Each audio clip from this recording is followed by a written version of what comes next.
Dear friends, ladies and gentlemen, thank you for joining us this morning. Good morning to our distinguished guests. Thank you for joining for this discussion titled The Need for Strong, Resilient Society, Hybrid Threats and Future Unknowns that Shape Our Societies. This session is held under the auspices of NATO and seeks to address the very heart of the challenges confronting democratic societies in our time. My name is Sotiris Danezis. I'm a journalist for Hellenic Public Broadcaster, and I lead a small boutique communications agency. I've been working as a journalist and international correspondent to more than 80 countries the last 3 decades, covering conflicts, political crises, and global affairs. But today, we face a different kind of battlefield, less visible, but equally destabilizing. We're living in a time where threats are increasingly multi-layered, less visible, and strategically disruptive. In 2024, undersea telecom cables connecting Finland, Sweden, and Estonia were deliberately damaged, an incident widely suspected to be state-backed sabotage. The same year, parcel bombs were intercepted at distribution centres in the UK and Poland, traced to operatives linked to Russia. And just weeks ago, a group of hackers known as Holy League, with ties to Russia and pro-Palestinian networks, launched a coordinated cyber attack against the UK government and infrastructure. They are not isolated events, they are symptoms of a deeper transformation in how power is projected and how security is challenged. These actions are not intended to destroy, they are designed to probe our reflexes, map our vulnerabilities, and undermine public trust. We are no longer talking about war in the traditional sense, we are talking about something more diffuse, what NATO defines as hybrid warfare, the strategic use of disinformation, economic coercion, sabotage, cyber attacks, and political influence to undermine open societies without crossing the threshold of a conventional warfare. In this evolving landscape, security is no longer a military concern. It is political, it is social, it is technological, it is institutional. And resilience, a society's ability to anticipate, absorb, and adapt to crises without collapsing, has become the new line of defense. And so our question today is not just what we are defending against, but how do we defend ourselves in this gray zone between peace and conflict, between visible threats and invisible vulnerabilities. Today's discussion, we aim to understand what are these threats, how do they operate, why are open societies being targeted, and most importantly, what can we do about it? We'll explore these questions across three rounds of discussion. First, we will try to map the threat landscape, who is targeting what, and with what tactics. Second, we will look at how resilience is built, what role do institutions, media, political leadership, and civil society play. And finally, we'll examine future unknowns, from AI-powered disruption to climate volatility, and how do we prepare for threats we may not yet fully understand. It's my great pleasure to welcome 3 outstanding speakers who bring deep insight and complementary perspectives to this conversation. Mrs. Elena Lazarou, Senior Fellow at Eliamep and Associate Fellow at Chatham House. Mrs. Barbora Maronkova, NATO Public Diplomacy Division, responsible for global partners engagement. And Mrs. Valbona Zeneli, Nonresident Senior Fellow at the Atlantic Council's Europe Center and the Scowcroft Center for Strategy and Security. Together, they will help us decode a rapidly shifting threat and access how open societies can stay strong, adaptive, and resilient. I trust we will not only be an insightful discussion, but also a revealing one. I'll start with you, Mrs. Lazarou. Hybrid threats is a term we often use, but its content evolves every day. From your perspective, what are the most pressing hybrid threats currently shaping European societies, and how are they operationalized today, whether through disinformation, sabotage, or cyber means? Good morning to everyone, and thank you very much for the introduction, and thank you to the Delphi Forum for having me back. And before I try to respond to your question, I just want to say what a nice shifting landscape, where a panel on defense and security is 3 women moderated by a man. This is the positive side of a shifting landscape. Very nice to be here with friends and colleagues, and thank you to NATO as well for the partnership with the Delphi Forum in organizing this panel. Now to the question. The first thing I want to say, I suppose, is that we talk about hybridity and hybrid warfare as if it is a very new phenomenon. You alluded to that. But in many ways, it's not at all. Historically, if one looks at ancient times even, the weaponization of vulnerabilities and dependencies has been a classic paradigm of competition and of rivalry before the initiation of armed military conflict. So I think hybridity, which includes ways to intimidate, to coerce, to exploit, has been there for a long time. And even more recently, you know, we remember the times when we were talking about oil and energy. That was 20 years ago as a resource over which the next wars would be fought. In many ways, what we talk about today in terms of economic security being manipulated for hybrid threats is the same thing. So I just want to say we're talking about it in a new way, but it is a very old phenomenon. And I always remember the book in the last decade of Mark Galeotti, The Weaponization of Everything, and I think it speaks very, very well to the fact that it is about this geostrategic and geopolitical environment where basically actors are returning to great power politics, alliances are threatened with dissolving, so every state, in many ways, it's every man for itself and looks for ways in which to manipulate and coerce others. But what are the hybrid threats that we talk about? If we narrow it down to what we see in documents and strategic planning in various countries, but also in the EU and NATO, and I'm sure Barbora will talk about this, what is the sort of if one were trying to sort of pinpoint what are the hybrid threats we talk about, for example, at the European Union level, but also in the US and elsewhere, I'd say it's kind of 4 categories. The first you mentioned already, it's kind of the threat to democracy, which includes interference in elections, it includes disinformation, all these tactics that are used. And this links to the second, which is to me the digital. So how the cyberspace and technology and now artificial intelligence and the ways that you have generative AI and how the whole digital space has become a way to threaten and to coerce and also to undermine. So we have democracy manipulation, we have the cyber dimension.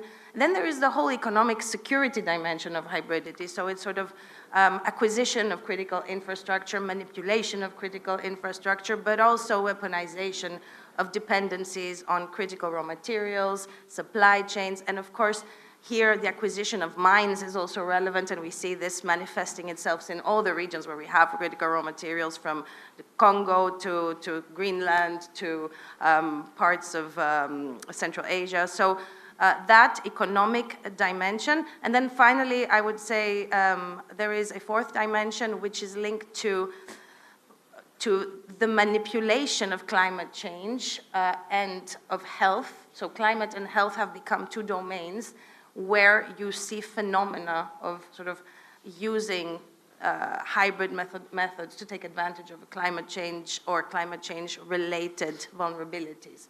So this is the whole mix for me, and I'll stop here, but then because I don't want to take more time, but then we can get back to how we face that in the next questions. From NATO's standpoint, Mrs. Maronkova, how are hybrid threats defined and addressed? Could you explain the alliance's strategic response and give us a sense of what NATO's resilience support looks like in practice, such as counter-hybrid support teams, civil preparedness tools? etc. Sure. Okay, thank you very much, and thank you, Elena and Valbona, for joining us at this panel, and Sotiris for managing 3 ladies in 40 minutes, so good luck. And in a way, Elena already helped me a little bit, because I was going to start by saying, like, what is resilience, right? Because it's a very, it's a word that is now being thrown out left, right, and center. Everyone is talking about it. So what does it mean? And it means a lot of different things, just as Elena mentioned. And therefore, I think it's really important for every organization or institution, whether it's NATO or EU or national governments or national agencies, to really take some time to analyze what it actually means for you, and what is your mandate of your organization, and then really focus sharply on preparing policies and answers for that particular part of this big package, because resilience is really, it's civil preparedness, it's your critical infrastructure. Can your critical infrastructure or communication networks withhold a major crisis, whether it's a man-made disaster, whether it's a natural disaster? Can your internet networks and telecom networks withhold a big hacking? Can it withhold, a situation of cybercrime, etc., etc.? So and then of course there's this whole big package of disinformation and information threats on your society. So there's too many things under one very nice word called resilience. So from NATO's perspective, what we looked at, and my colleagues, was really to understand what that means for our job, and our main job is collective defense. So if our main job is collective defense, what does that mean for us as an intra-governmental organization, as an alliance? And there we realized that actually we rely on our member states, because it's a national responsibility of every single member state to have a strong civil preparedness, to have strong policies in place, because it's only one part of a bigger puzzle. So if we talk about collective defense of 32, if one is a weak link, everything else can fall down. And in a way, just as Elena said, now we talk a lot about these issues. We think it's something new, that we reinvented America, so to speak. But in fact, and I'm going to quote here, because I think it's always interesting to go back to history, because our founding fathers already in 1949, when they were writing our founding treaty, the Washington Treaty, already Article 3 is talking basically, and here I quote, "In order more effectively to achieve the objectives of this treaty, the parties separately and jointly, by means of continuous and effective self-help and mutual aid, will maintain and develop their individual and collective capacity to resist armed attack." So we at NATO had over 76 years by now to really figure this out. And of course, as the world changes, as the nature of these different challenges changes, we also have to adapt. So what did we do? Already back in 2016 at the Warsaw Summit, we looked at adopting NATO's first countering hybrid threats strategy. So where we really defined what are the hybrid threats, how we define them, what it means for NATO. We also had our cyber strategy. We set up countering hybrid threat support teams that we can mobilize and send to individual, both allies but also partner countries if they need us, following a similar setup for cyber defenses.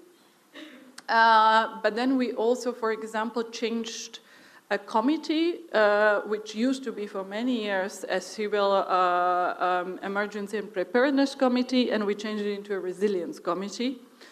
And then we also started organizing on an annual basis a resilience symposium. So the last one was held in actually my home country, Slovakia, last October, where we really bring together different stakeholders from our member states, because this is also a big part of it is about coordination and cooperation between civil, military, private sector, NGOs. So the whole society approach is very, very different. So the way we look at it is, yes, we identify what is the issue, but then we try to really go into bits and pieces to prepare the policies, to get our member states on board, to have an agreement, and then we can act accordingly.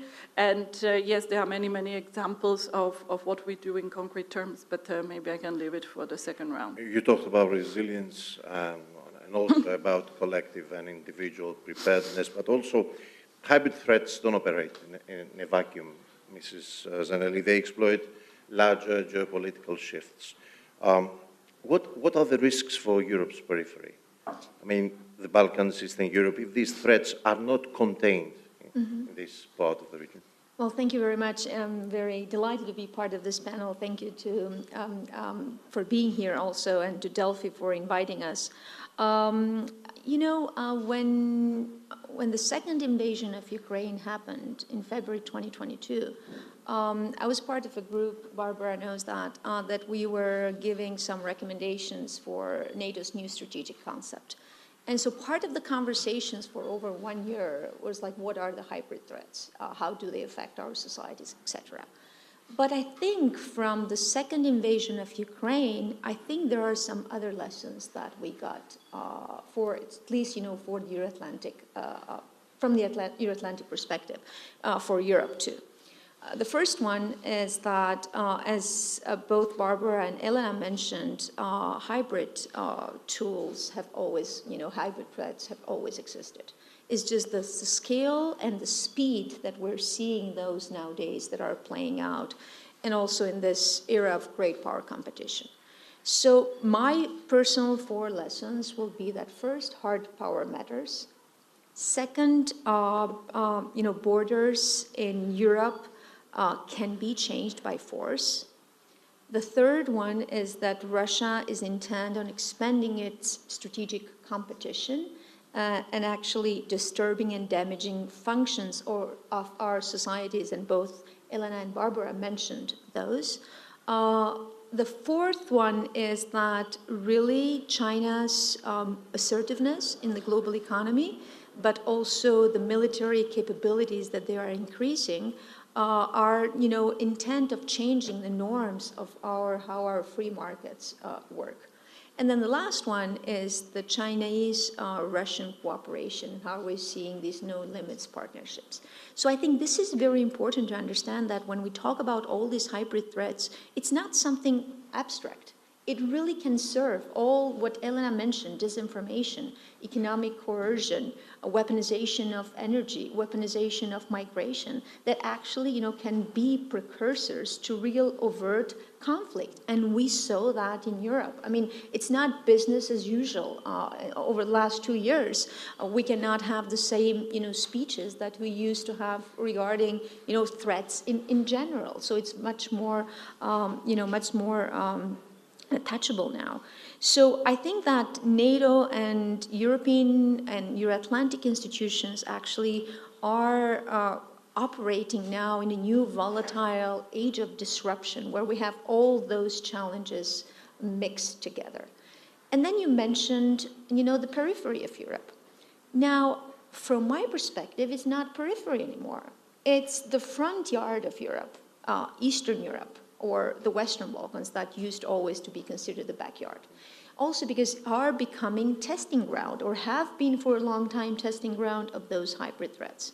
And what's happening in the Western Balkans, because societies are not strong enough and institutions are not strong enough, all those tools are being used as political tools to erode trust in Euro-Atlantic institutions, but also to deepen the geopolitical fragmentation that we're seeing in the world right now. So I think that's why, the risk, if we're not, careful in addressing those through resilience, but not only resilience of, member states, but resilience of partners too. So we talk about, shared resilience, forward resilience, or a much more comprehensive resilience. I think that the risk will be to have a two-speed Europe, where you have the strong Euro-Atlantic, countries that are both members of NATO and European Union. But especially in the Western Balkans, I'm afraid that we might have a two-speed Western Balkans, where in one group we have the NATO countries that are, important for the security of Europe. And then you have the non-NATO countries that will remain in that gray zone where the great power competition plays out very easily because it's done on the cheap, and that's the question. And probably this is the front line of it's the this front new line, yes. battlefield. Mrs. Maronkova, what are the key pillars of a resilient society according to NATO's current strategy? I mean, beyond military preparedness, how important is public awareness, media literacy, institutional trust in defending against hybrid threats? And where should nations be investing more? Sure. Maybe if I may just two fingers for what Valbona said. Absolutely, when it comes to how we also work with our partner countries, and there obviously the Western Balkans, so those who are not yet members of NATO, like Bosnia-Herzegovina and Serbia, are very important to us as well because we exactly recognize this dichotomy, let's say. And therefore, we have worked particularly with Bosnia-Herzegovina on a lot of programming. We have a defense capacity building package where issues of also resilience are part of it, but also countries like Moldova, Georgia, and obviously Ukraine, and we can maybe spend a whole session talking only about Ukraine, so I might leave it for that. So yes, we also recognize the importance to work with our, let's call it vulnerable partner countries, so Western Balkans very much on our radar screen. So when it comes to where I sit and I come from, where I work, is the public diplomacy division. So we are really sort of the forefront of facing the public, like I do now with you. But this, thank you, you're a friendly audience. That doesn't happen all the time. I also have unfriendly audiences quite often, depends where you go and which part of the world. And for us, what is really important is to recognize in what environment are we. And this took us a while, actually, but after 2014, we started realizing we can be tracking disinformation all we want. We can be reading analysis reports for all our friends in civil society, journalists, authors, grassroots organizations, etc., about the fake news, about the bots, about the narratives that the Russians have been using against NATO, but we know it. We know what they are. We understand where they're coming from. So what do we do about it? So after quite a number of years, we really took a more broader approach, even to our own public diplomacy understanding, in a sense that, okay, we need to understand the information environment in which we operate. We need to understand what are our societies, but also our adversaries talking about us. And once we understand that, then we need to think very hard about how we address our messaging. Does our messaging fit? Do people listen to us even? And where do we find those people that we want to engage talking to? So really in the last, I would say, 10 years, we did a complete overhaul of how we think in our public approaches and communication efforts about this. And here the information environment really has been a key moment. We even changed last year how we define it, so we don't really talk about disinformation anymore. We have approved the first ever policy on countering information threats.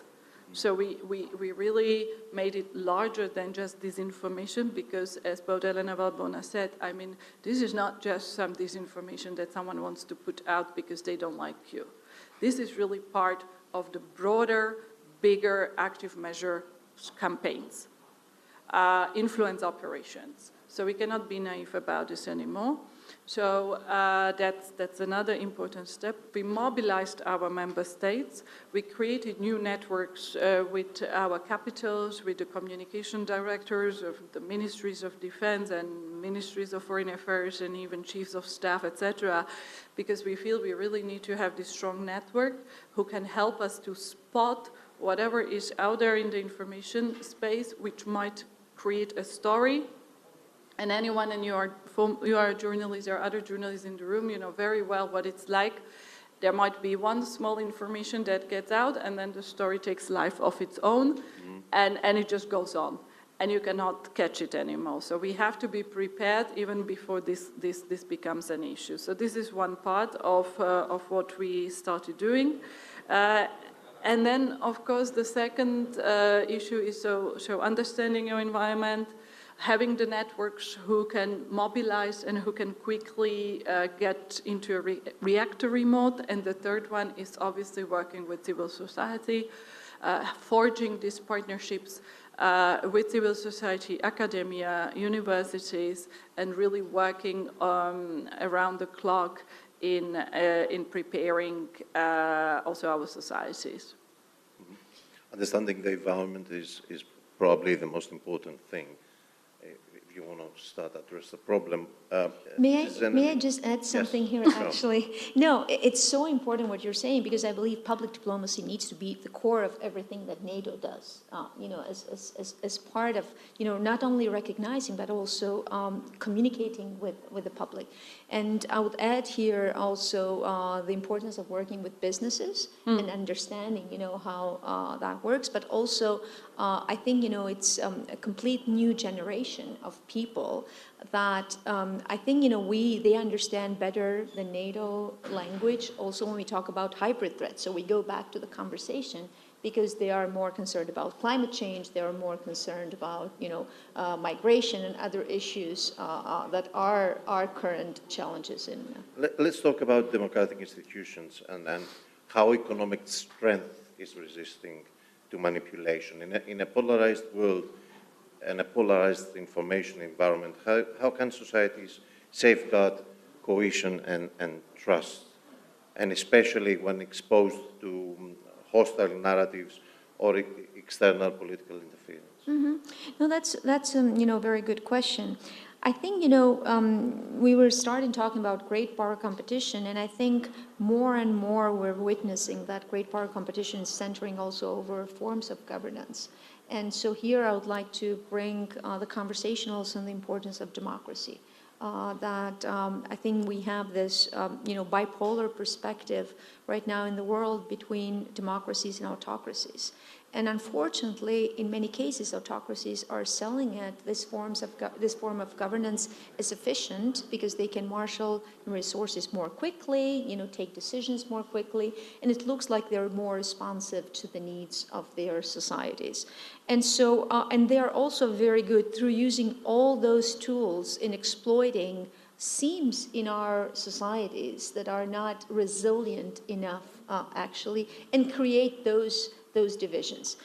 So in this perspective, I think there are three, weak spots that we need to pay, more attention. The first one is that, the resilience of our democratic societies is at risk, not only from external threats, but also from internal ones and internal challenges. And those will be inequality in our societies. That goes back to the economic argument that we need to address very carefully.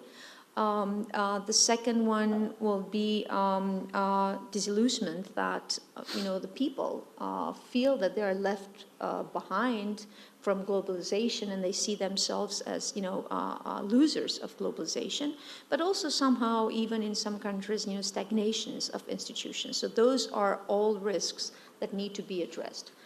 The second risk is, whatever is good about globalization and interconnectedness in our world, I think it's also the weaponization of this interconnectedness. And Elena mentioned issues regarding the disruption of supply chains. We saw that during COVID-19 pandemic, the critical raw materials, but also the financial system. So those are all make it more difficult.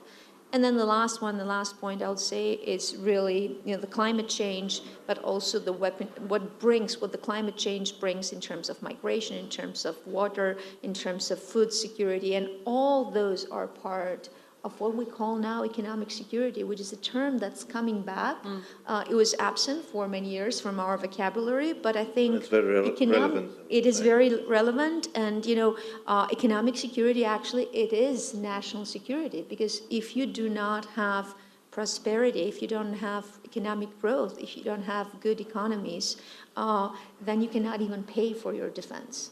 And so it's very important to link these two concepts back. Ms. Lazarou, let me go back to the attacks that we've seen lately on infrastructure, pipelines, energy grids, undersea cables.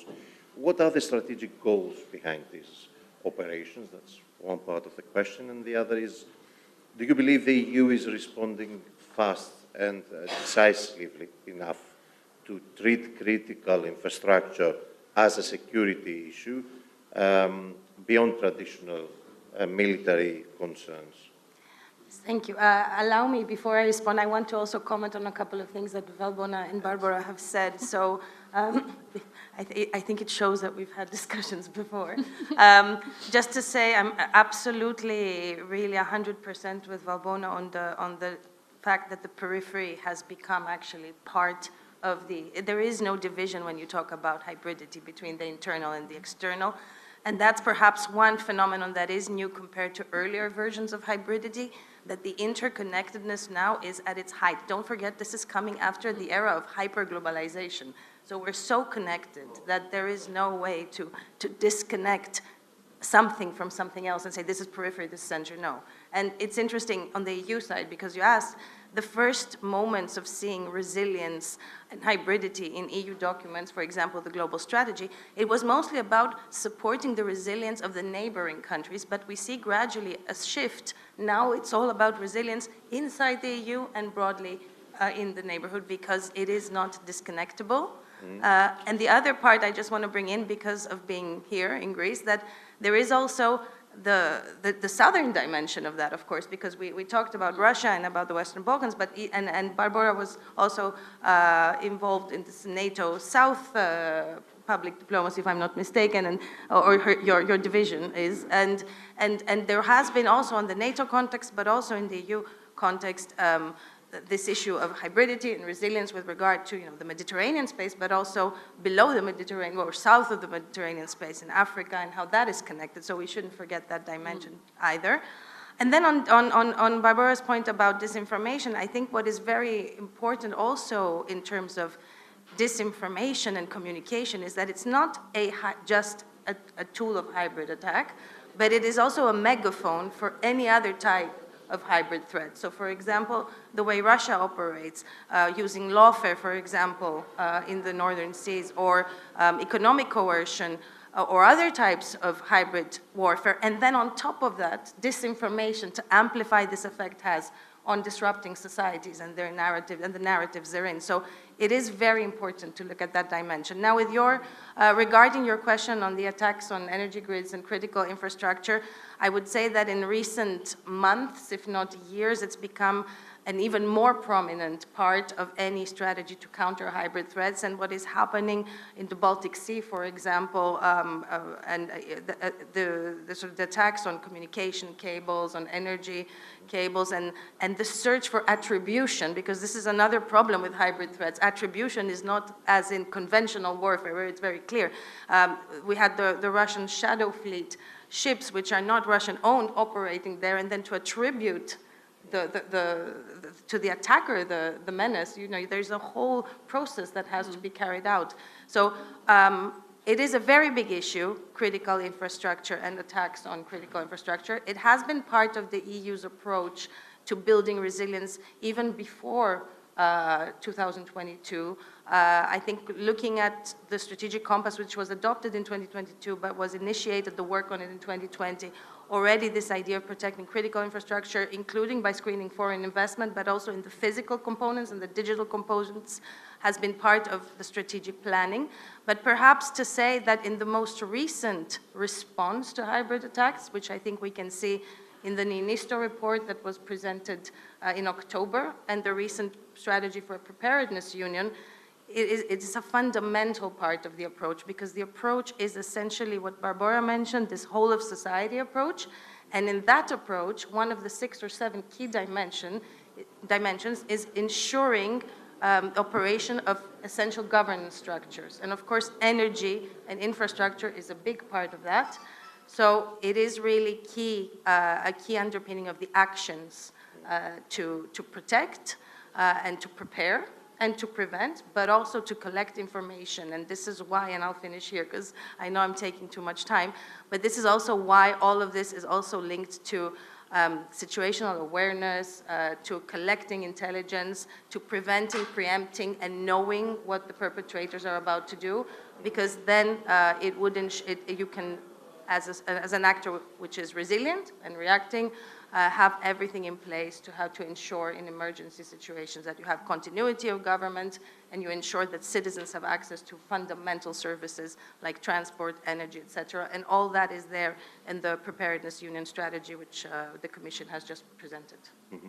For our third round, the future unknowns, we should have another 40 minutes, but we just have less than 8. So I would like to come to Mrs. Zeneli. Looking ahead, we're dealing with unknown and unknowns, from AI and space technologies to economic fragmentation and climate-driven instability. How can Europe, Mrs. Zeneli, future-proof its resilience strategy? What are the weak spots we're not yet preparing for? Yeah, well, actually, I think, many of our institutions are good at crisis management, but not at preparing and being, ready. And that's why we go back to the concept of resilience. I think that's what prepares our societies for the unknowns. I believe it's not just the speed of, the emerging technologies that we're seeing nowadays, but it's also how our competitors will use those technologies. So things that will be good for our societies, our global societies, but how they will be used in this great power competition world. I think there are 3 things that we can do to prepare.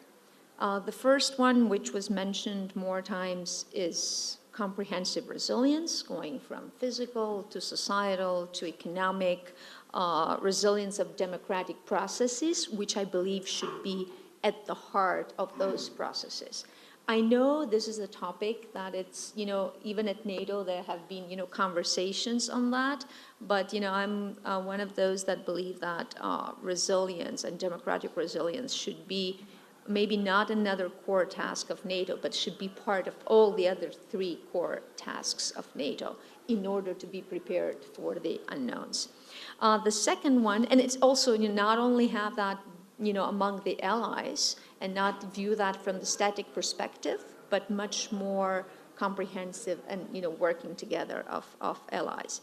And also extend it to partners, because NATO has more partners actually than allies. And this is crucial for extending resilience. The second one, which is very important, is unity. Unity in the alliance, unity in the Euro-Atlantic institutions.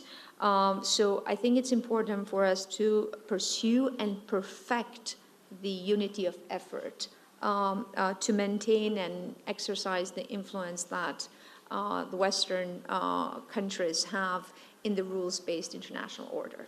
And that's key on the unknowns. Will we keep the current Western-based norms and international order, or our adversaries will push out their norms?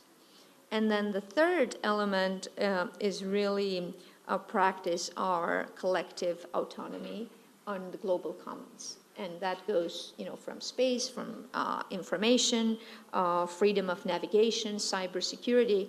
Those will be the things that prepare us for the future unknowns. Mrs. Lazarou, European Commission recently launched the new preparedness strategy under the name Protect EU. What role can European citizens play, and what are the key pillars of this strategy? Yes, well, I think the the key thing to say about this strategy is that it addresses the present and the future, and it tries to involve all the actors that we've mentioned. So it's really a whole of society, whole of government approach, but it also addresses the civil-military dimension. It has a number of dimensions. One of them is actually foresight and early warning, which is exactly what Valbona has talked about. A couple of other pillars would be citizens' preparedness, so the 72-hour preparedness for households to be resilient would be the right word in an emergency situations in terms of energy supply, water supply, etc. But then there are the broader dimensions of ensuring that the essential functions of government continue, the dimension of civil-military cooperation, which also involves cooperation with NATO, but also everything that is dual use that needs to be protected. And then there's a very interesting for citizens dimension, I think, which is the skills. And it's interesting, this strategy is connected to the skills union strategy, because what essentially is the premise there is that in the whole of society approach, where citizens themselves should be able to detect some of these hybrid threats, but also to be prepared to be resilient to them, also we need a new skill set for citizens, for the young generation. They need to be digitally trained. They need to be able to understand these threats and to understand where they're coming from and what is happening. So that's also a dimension where the citizens come in. And then the last thing I want to say is the importance of the partnership dimension, and going back to what Barbora said about engagement with partners. I think the idea, there's already been in the last decade a lot of cyber diplomacy and diplomacy and dialogue on hybrid threats. But the emphasis on doing this together with others who also face this threat has become paramount. And it's very interesting that in this round of new tailored security and defense partnerships that the EU has launched, already there's 6 of them with Japan, Korea, Moldova, Norway, North Macedonia, and Albania. Hybrid threats and cooperating on that, particularly with capacity building, but also sharing information on the threats that are coming, is part of every single one of them. And as we've seen in the new white paper on defense, there is a plan to have more of those. So I think creating this network of dialogues and of the degree to which information can be shared. And information and intelligence is really at the core of all this preparedness, no matter which dimension you look at it from. So I think this is also very important. Thank you very much, Mrs. Maronkova. We're closing with you. If you have to prioritize one action or policy area at 2025 to strengthen societal resilience, what would it be and why? And unfortunately, we have 1 minute. Oh my God, there's so many, and you saw this is pretty much what we mentioned at the beginning. We can be talking about resilience for hours, right? About societal, democratic institutions, cyber readiness, etc., etc. But I think what for this year, and this continued since last year, is really focusing on the critical infrastructure. There's been a lot of work that we did together with our EU colleagues. We created, NATO EU task force on resilience of critical infrastructure. We launched in January a new mission, a small activity called the Baltic Sentry, which is really in the Baltic Sea, which was literally prepared in a couple of weeks, less than a few months, to monitor, for situational awareness, and to be there, because sometimes it's just being there, visible, already is a deterrent factor. So I think this will be something that will be quite a focus also in the upcoming months, and maybe moving also a little bit beyond the Baltic itself. And the second issue, absolutely what Valbona said and yourself, it's keeping an eye on the development of the emerging disruptive technologies and the AI and quantum. I would like to thank all of you. Thank you. All our distinguished guests, and you, ladies and gentlemen, for joining us this morning. Thank you.